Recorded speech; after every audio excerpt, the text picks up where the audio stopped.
Women Making Moves, where we celebrate the moves that women are making. My name is Amy Pons, founder of Unlock the Magic Coaching and Healing. I'm joined today with Anita Moran, founder of the Femcast, a dynamic podcast and platform dedicated to amplifying women's voices, driving social change, and advocating for gender equality. Passionate about tackling gender-based violence, workplace safety, and the urgent need for systemic reform, Anita uses the Femcast as a catalyst for meaningful conversations that challenge societal norms and inspire action. With a deep commitment to highlighting critical issues affecting women, Anita delves into complex topics with leading experts, offering thought-provoking discussions that bridge research, lived experiences, and policy. Her groundbreaking Bullied Brain series, for example, explores the neuroscience behind abuse, examining the lasting effects of bullying in schools, workplaces, and domestic environments through an evidence-based lens. By unpacking how trauma rewires the brain, she sheds light on the long-term impact of psychological harm and the urgent need for reform in how institutions handle abuse. The Femcast is more than a podcast, it's a movement. Anita has cultivated a space where women can share their stories, reclaim their narratives, and drive awareness on issues that have long been dismissed or overlooked. Through fearless journalism and engaging storytelling, she empowers women to harness their voices for change, making gender equality a lived reality rather than an aspirational goal. Beyond her work with the Femcast, Anita is an active community advocate serving on the board of Rape Crisis Center. Her commitment to supporting survivors and advancing regional development underscores her dedication to creating safer, more inclusive environments for all. Anna Whyte Moran is a leading force in the fight for equality. Through her unwavering advocacy, compelling storytelling, and fearless commitment to amplifying marginalized voices, she's shaping a world where women's rights are not just acknowledged, but fiercely defended. Anita, welcome. Thank you very much for having me, Amy. I'm delighted to be on Unlock the Magic. Oh my gosh. So I'm not sure if you knew this or not, but Bullied Brain, you appeared in a speaking series through End Workplace Abuse, right? In 23 and 24, I was the head of marketing for them. Oh, wow. Yeah. And I recognized Bullied Brain because I know that was part of our speaking series. So I'm surprised we've never met. Yes. Until a few weeks ago, which is brilliant, and delighted to be acquainted. Yet the Bullied Brain series was so good. I never thought a few years ago I'd be sitting down talking with somebody who's worked with the top neuroscientists in the world, and we would do a deep dive into neuroscience, and it was fascinating. I have had many guests on Women Making Moves talking about their psychological safety overall, not just in the workplace, but daily life. And I'm an 8-time workplace trauma, psychological abuse survivor and champion and graduate. I was actually asked this week as part of what was I in? I think I was part of a general networking. And one of the prompt questions was, what was the worst experience you had in the workplace? And I talk about this so often that I forget how jarring it can be to hear it. But when it was my turn, I said, for 7 months, my boss told me I was worthless. I began to believe her and I attempted to take my life. And sharing that, I realized I didn't give a trigger warning. I was like, oh gosh, but it's just so part of my path. Story. I forget that it's extremely jarring to hear that. I'm so very sorry that happened. Oh, thank you. Thank you. I'm glad I'm still here. This happened in 2009. That was one of my worst ones. Yeah. Yeah. It's so rampant everywhere. I'd even imagine it's more than 1 in 3 in workplaces because it's men and women. And it just really is violent. And they don't realize the harm and the bystanders who don't engage with those who are bullied as well, because it's like, well, I'm all right. They're not picking on me today. That's what I heard. And I'm at a loss as to why people are afraid to use their voice and prevent harm. Yeah. And I got to the point where, I'm a 20-year corporate badass powerhouse. And I was still up until the day 2 years ago when I said today's my last day because of one last big psychological abuse. And I started to recognize in myself that some of the old patterns were coming back in of wait, do I have worth? Do I have value? And I was like, whoa, Aim, we're not doing this. And so I removed myself and had my own back. And to your point, Every single day there were people that witnessed, and I have so many schools of thought about this. On one hand, these people that are doing the harming, I've had conversations with some of them. I was like, why do you treat people the way that you do? They're like, that's nothing. This is the way I was brought up. This is the way we do it. Mm. So when they said that, I was like, internally, I was like, okay, it's between a learned and it's also in your personal life. Like, what all is happening in your energy field that makes you feel to earn success, you must exert power over another human being. There's that type of, I don't know if it's empathy. Like I see where it came from. And also those who don't even realize that are kind of just like so in the mode of it all. And Second nature to them. yeah, there was a senior woman in my corporate world that was like, you need to stop complaining. I had it way worse. And that was kind of her vibe. And I was like, okay, we're never going to have a conversation again. But there's so many varying degrees. And then I also talked to another senior woman who was like, I thought I was taking the hits of psychological abuse so that it wouldn't happen to generations after me. She was like, I now realize I was part of the problem and I made it worse because I didn't stand up. All of those that can be true at once. All of those different whys. Yeah. And it is so prevalent to your point because we have lost our sense of humanity in day-to-day society, let alone the workplace. Mm. And I felt like that as well in the workplace I was in, where I was kind of the buffer between the people I managed and above me.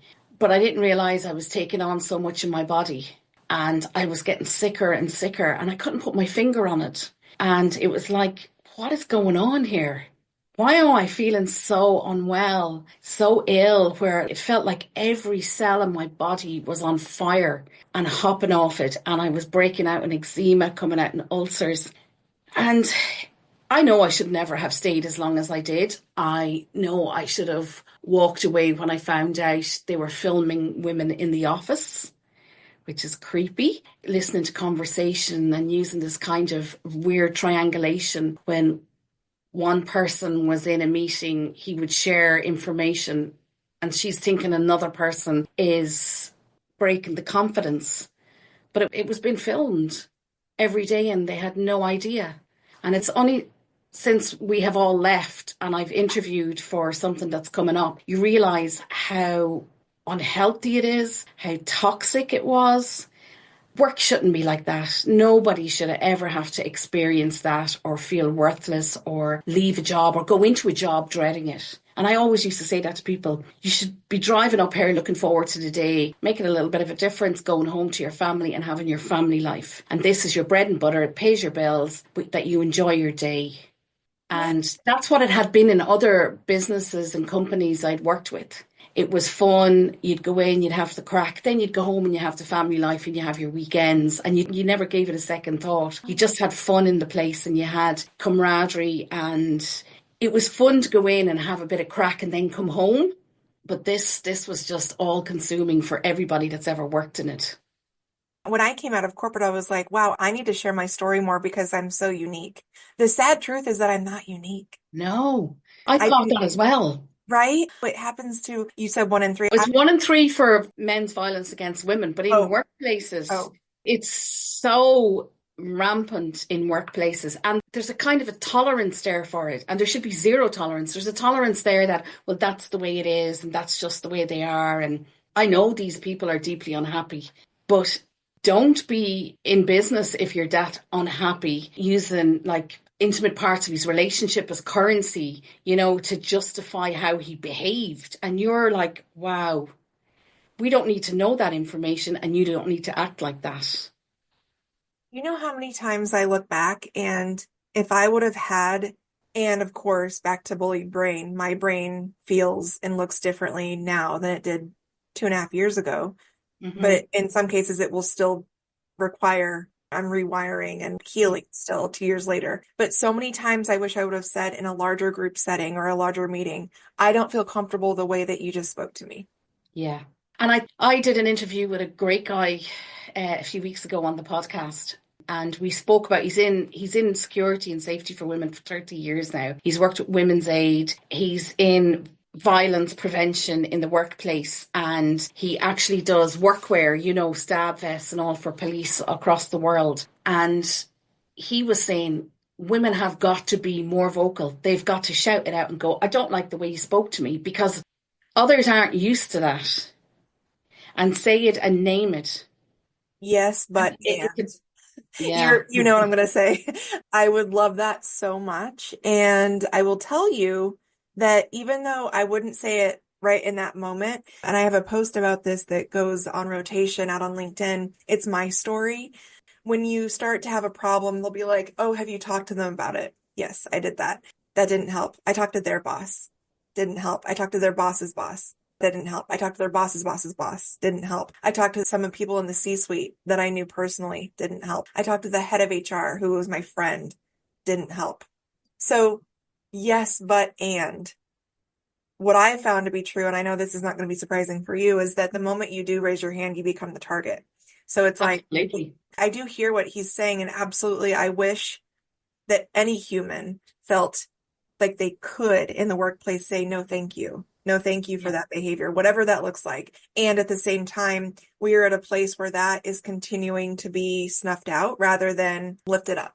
This is what we covered in the bullied brain, is that education is key, because we have young people coming up along and thinking bad behavior is acceptable. It is not. It is never acceptable. And then there's a tolerance for it. Then they go into college, universities, and they're out in the working world and they're straight into a job. And there's more tolerance for more abuse, because this is how it's been the whole way through. Instead of teaching them what a healthy relation looks like, that's in the workplace, that's in the home, that's in public spaces. It's respect, it's boundaries, and it's everybody treated with respect and kindly. Yeah. I think what's interesting that I'm seeing generationally is that the generations coming up, Alpha Z, are actually, they came out of the womb seemingly with more awareness and more boundaries. I'm an elder millennial. I was never taught that it was okay to talk back or to question authority or to Mhm. say, I don't like that, because I had to be a well-mannered person to be accepted or liked in the world. That was my upbringing, and that was my corporate learning as well. My left ear is ringing. My angels are saying, yes, queen. So they've got me. Whenever I talk about this, they're like, we're here. Thank you.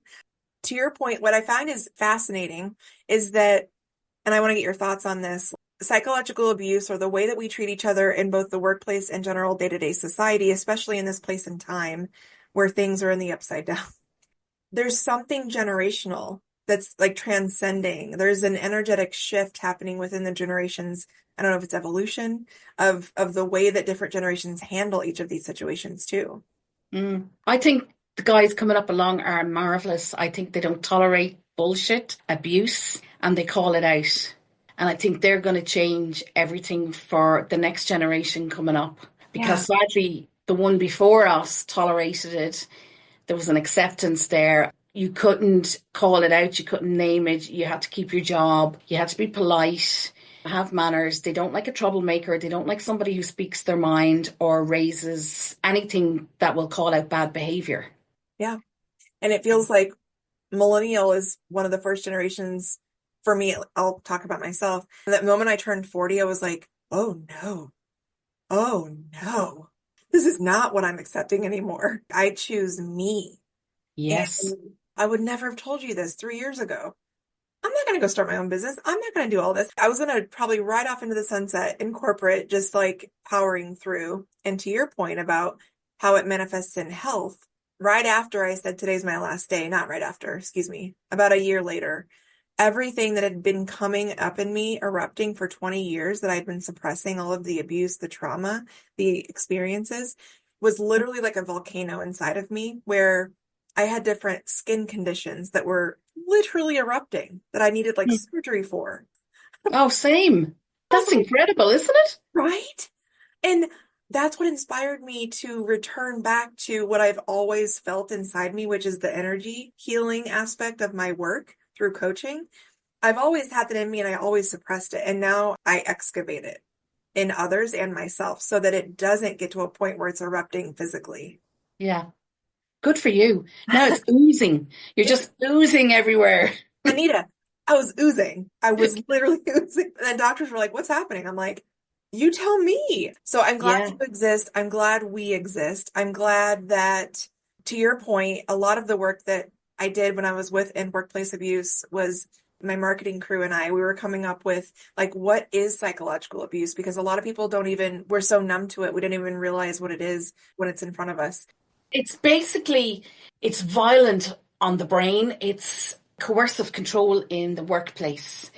Sprinkling that little bit of horribleness and ugliness every day in your pathway and in earshot to actually bring you down. But I have to say today now, I'd never had that in another workplace. So I'd never seen that before. But there was one girl there that was there 12 years and like she was totally broken.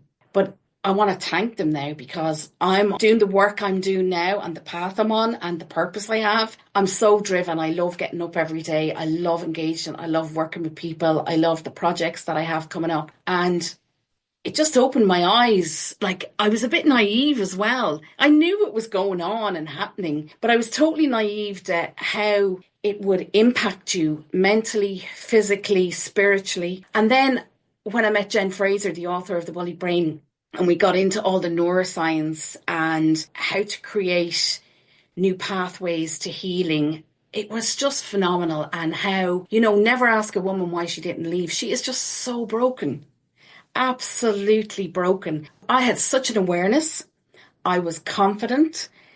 And yet, this floored me. It absolutely floored me. And you think this only happens, this kind of abuse happens in intimate relationships, like coercive control behind closed doors at home. And I had made sure that I never ended up with someone like that. So I never identified it in the workplace. And then the more I got in, I was doing a course on domestic and gender-based violence.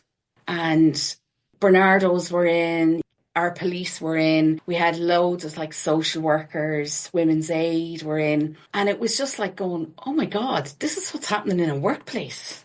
This is mental. And it was just doing that work, realizing what happened is happening people. I am working with policemen that have been abused in the Metropolitan Police. And even our own, we call them Gardaí here, which are the Irish police, to see what happens, those guys, the fire brigade system, it's just so rampant, medical, healthcare, everything, it's everywhere. And I think we don't teach people enough about healthy relationships, and that needs to start in school. It needs to be part of the curriculum. It needs to be every day that everybody is treated with kindness, respect. They know boundaries. I was never taught boundaries in school. Only been learning about boundaries in the last 5, 10 years. And you only tipped on it. You didn't actually realize, well, no, no means no. It's a full sentence. So now I love saying just no, and that's it. Something you said really resonates with me where I always say, I'm grateful not for the abuse. I'm grateful for the nudge from whether it's my guide, source, universe, whoever you ladder up to or you feel has your back. Yeah, God, because we could have been still in these businesses making money for these people and just coasting and drifting and just getting to the next paycheck. But now, doesn't it feel great to get up every day and have a purpose and go, no, let's teach people what a healthy relationship looks like. Let's teach people boundaries. Let's empower them to use their voice. And let's absolutely champion them when they keep using their voice over and over again. And this is what you want everybody coming up along and saying no. that's exactly right. When everything feels so overwhelming on the outside, what helps me on any degree or on any level every single day is the work that I'm doing now. Something really shifted in me the moment I stepped out. Whenever there was something that was quote unquote bad happening outside in the world, and then I would have to go to my corporate job where I was experiencing this. More badness. Yeah, it was like, man, nothing feels good ever. And to your point, I wake up every day and I'm like, oh, I get to feel this day. I get to serve others. I get to serve in a way that helps humanity find Yeah. their own unique brilliance again before any of us were told otherwise, which to your point happened probably the moment we entered mainstream school. or Yeah. before that, depending on our upbringing. Anita, I feel so aligned with so much of the work that you do, and thank you for all that you raise up around domestic violence awareness. I grew up in a domestic violence home, psychological safety in the workplace. Yeah, 8-time survivor. Everything that you do is so inspiring to me because it's something that I've lived. I grew up in domestic violence as well. And the thing was, I had been out of it for 30 years. Yeah. So I'd been going on with my life and living my life. I'd met a really kind, gentle man. Like the way he moves through the world is really gentle. Like you'd never even hear him come in the door. He's just really quiet and gentle, and he's a great listener. And he just makes your nervous system feel gorgeous. But I had been around that. But then when I was in this workplace, I started feeling sick and getting sick. And I was researching what is going on. Actually, a specialist I was with highlighted it to me. And I was saying, no, it's just really stressful. And he goes, no, he says, I see enough women, he said. This is a really intimate part of their body where it's getting ulcerated. This is bullying. This is abuse. And then you realise that this is why when you haven't been around it for so long, or somebody that is of that kind of person, an abuser, that you realise your body remembered.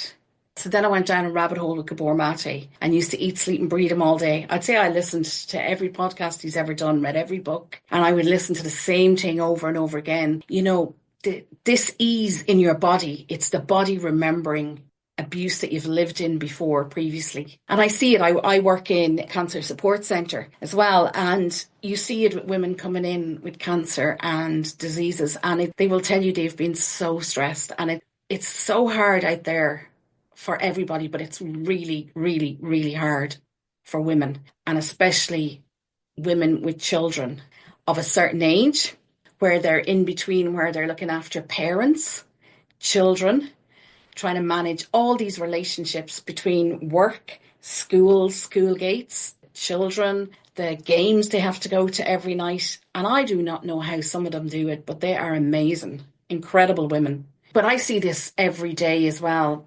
And this ease in your body will turn into a disease unless you address it. And I always say to people, just quieten the mind and listen to your body. I love yoga. I love anything to do with meditation and just sitting still and listening. I never thought I'd be in this place one day where I could just lie there for hours and be really still. I remember when I started restorative yoga, I was like, this isn't like yoga. It's just lying around. It's brilliant. I'm not sporty at all, but I love that. And then I remember my yoga teacher, Bernie, saying to me, this is the hardest yoga you can do because you have to lie with yourself and sit still. And it took me months, but oh my God, I am so there. This happened about 2 years ago, that I got to that place where you're just so there and you love the stillness. And it's stunning. And I just love stillness. I love nighttime. I love lying there and just feeling the magic. I love getting up and feeling that fulfillment that I know I'm going to make a difference that day. The magic and the synchronicities are pinging at an all-time high right now. Oh, brilliant. So one of the reasons why I feel personally that I stayed in abusive workplaces for so long is that, to your point, my body felt familiar. Familiarity. In the abuse. So familiarity is one of the things that our body does. Yeah. It was like, we feel so familiar. This is where we should be. Yeah. And it's like, okay, cool. Yeah. It's because we just grew up with it and no one said that's not healthy. Not one person, not one adult attuned to me as a child. So I was used to that as I was growing up. So at 40, I started attuning to myself, and I look for that attunement from me first. And then I get to discern people, places, and things around me that are able to meet my attunement or not. And that gets to be my choice. And then to your point, again, the moment I left corporate and I said, today's my last day, I got into restorative yoga. That was how. Crazy. That was genuinely how I started to get still, because I didn't know how to do it. I didn't want to do it. I would bucket, but I was forcing myself, admittedly, the first few months after corporate, because I was like, well, I'm going to do something. I didn't know what I was going to quote unquote do yet, but I was starting to remember who I was on the soul spirit level. But the restorative yoga is what got me still. I call it turning in or going in, and I put my hooded eye mask on and I just lay still with like a knee pillow. And I turn in and I do a body scan. And I'm like, where is there anything that's sticky or icky? And I thought that was just a waste of time when I was in corporate. I didn't want to get still. Mm. Isn't it beautiful though? I love it. I love that time at night when you Yes. go in and you say you look into yourself, Oh, and it's just gorgeous. It's just really lovely, and the breath work and connecting. I do it throughout the day as well. I do too. Like I'll be sitting in the car in traffic, and usually I have my puppy. She comes everywhere with me. Like she's really zen because she comes in to work with me. Everybody will say it. God, that puppy is so quiet and so easy. But I think it's around us as well. The gentleness in the house. And now it's not always like that. There are days when like you can fly off and you can go from 0 to 90 if you're having one of those days. But mostly it's really gentle and it's lovely. And the people I'm around, the work I do.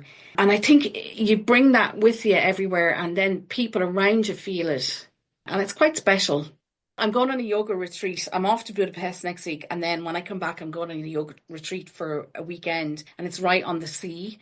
And we'll get into the sea in that as well. And I love that rush of freezing cold water and how it just heals everything.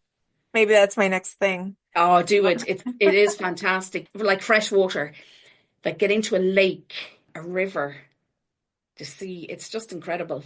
Mm, I love water in general. Nature is the ultimate playbook. Nature is the ultimate healer if we were just to pay attention. So beautiful segue into Anita. What are you excited about? What's coming up in the FemCast or in life in general that you're excited about?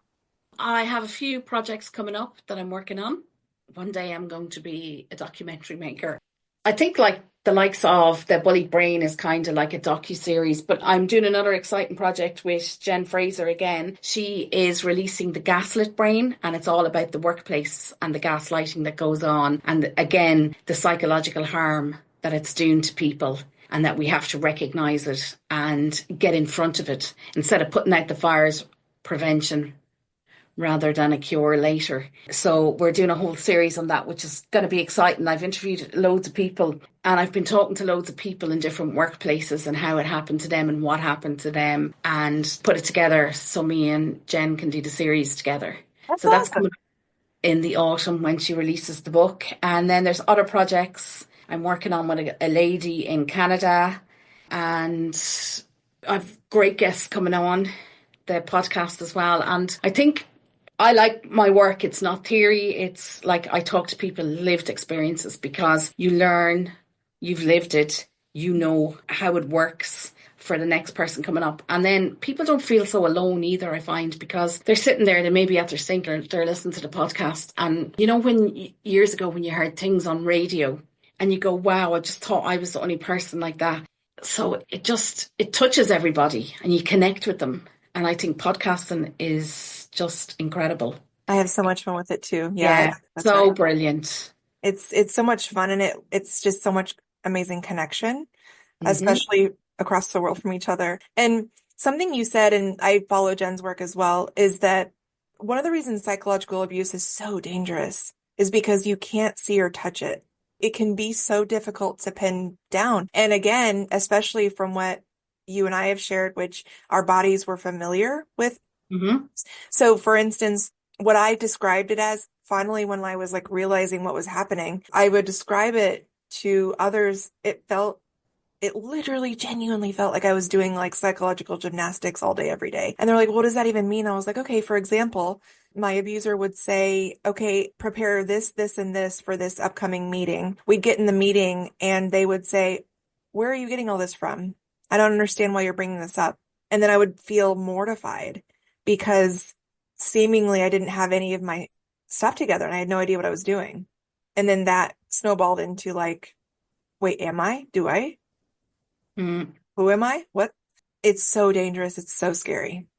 Yeah. And there's a part of me feels quite sad and sorry for people that are harming other people, because they must be deeply unhappy. Right. We leave the home every day and we go out. I play music.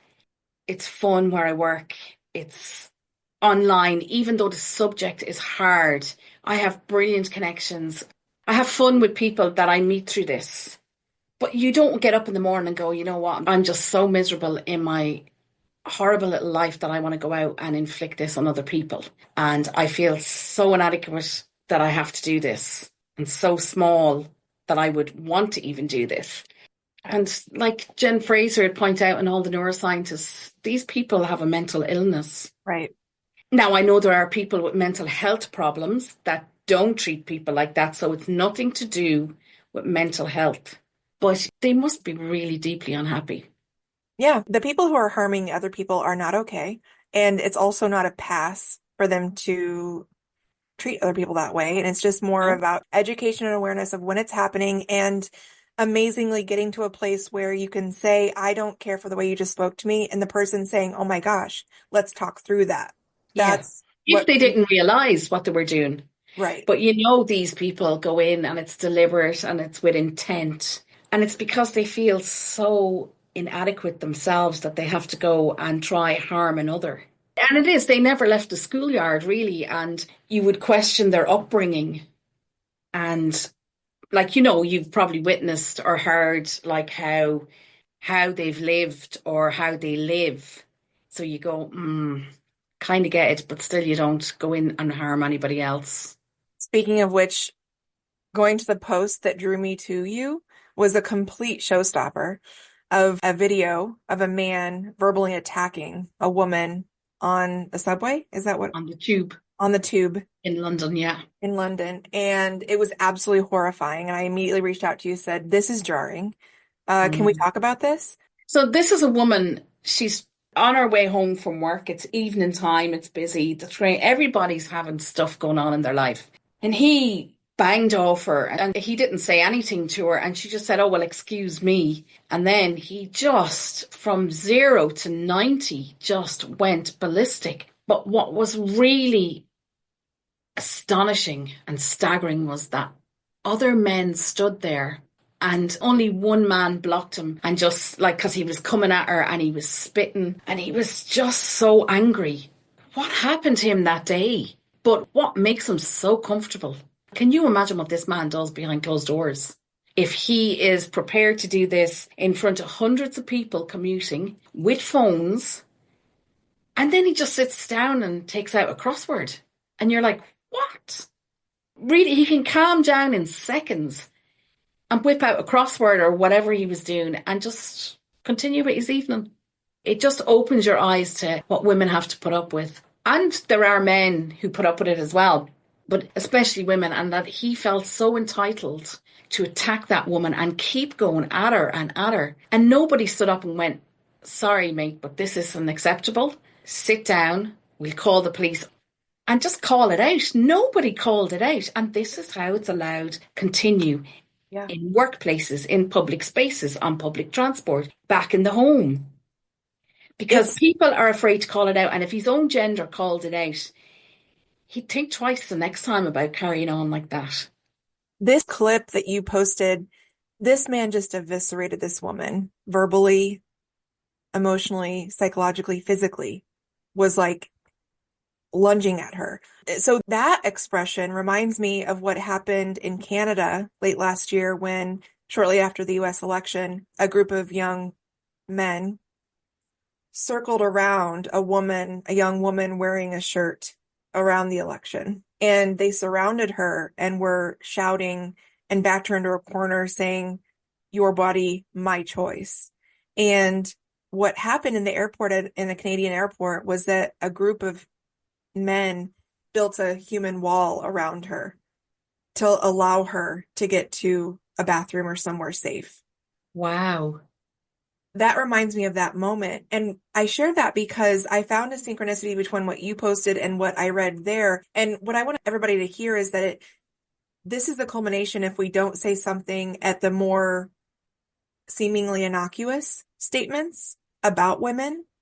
So let's say you're standing with a group of friends and a man says something jokingly off color about a woman. It starts there. or it doesn't have to be a joke. It should be any sort of comment that suggests that women are less than or inferior or in some way. But that's where it gets to, is these really extreme public settings. Well, no, it actually ends in death for some Right. women. Right.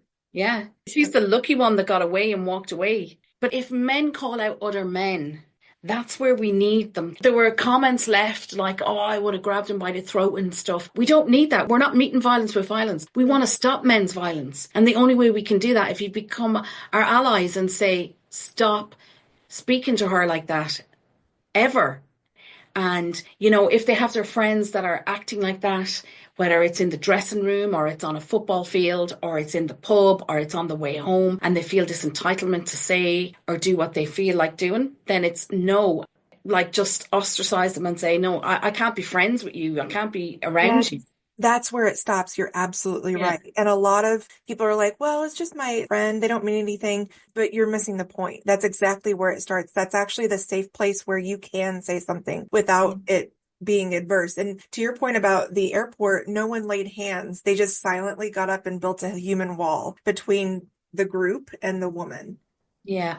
That's And that's really what we need. We need more people like that. Like that guy on the tube that he had his phone, he was looking at his phone and he just stood back and he asked him to stop. Let's publicize this guy. right. He's got a great attitude, but I'd love to see him go viral and we say thank you.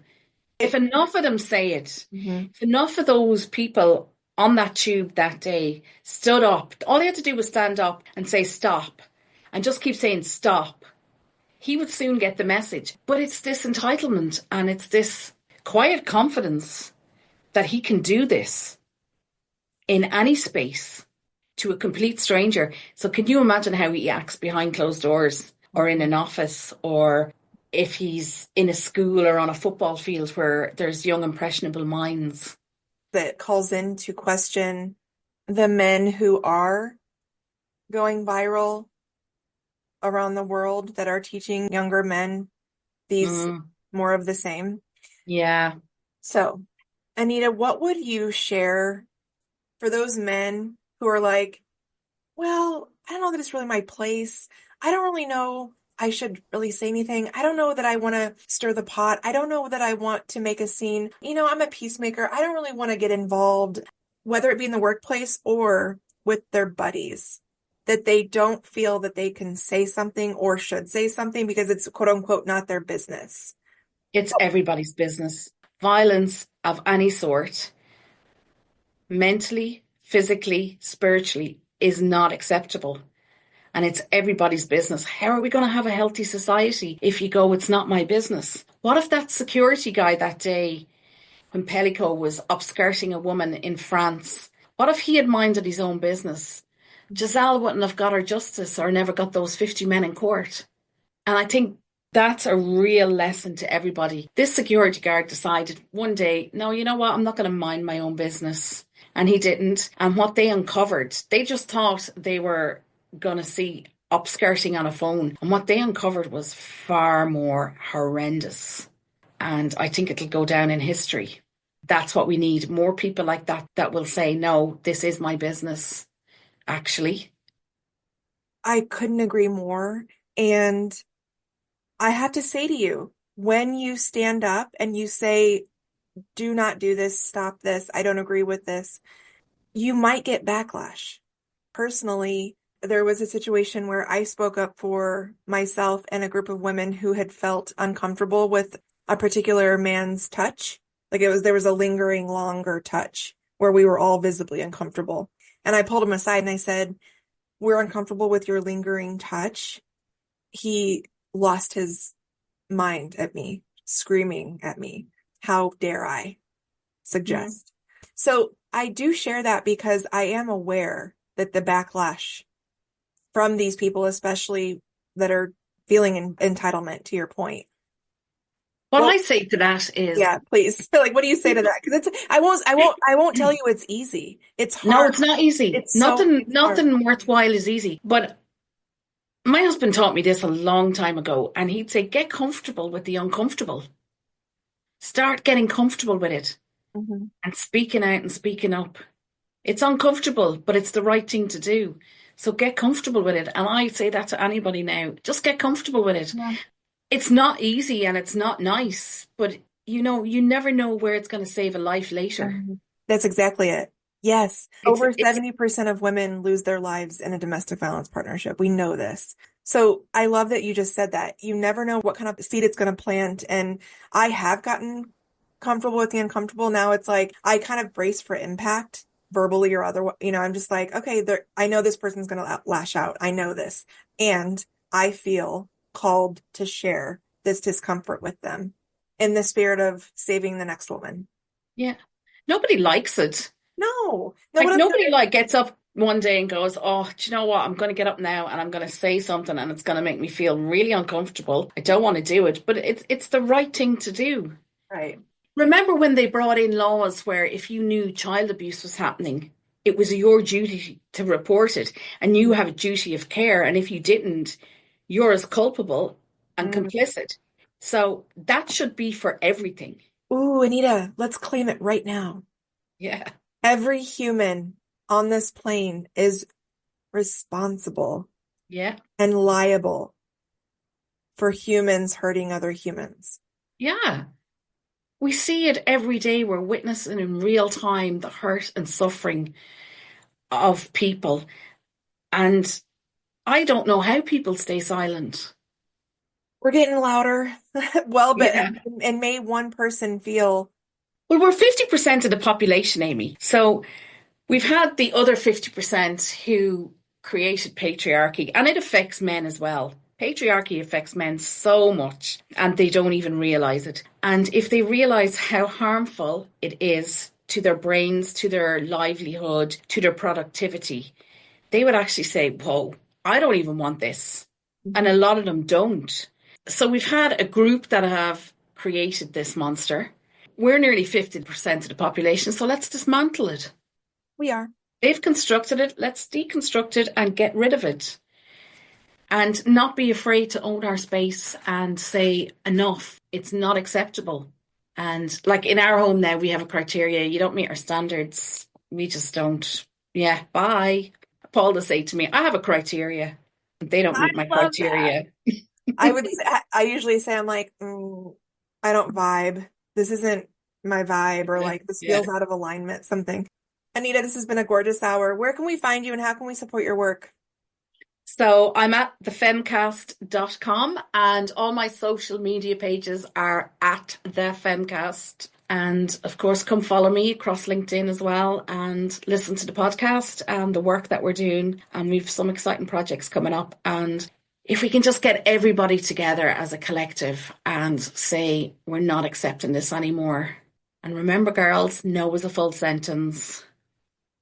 Thanks, Anita. Thanks, Amy.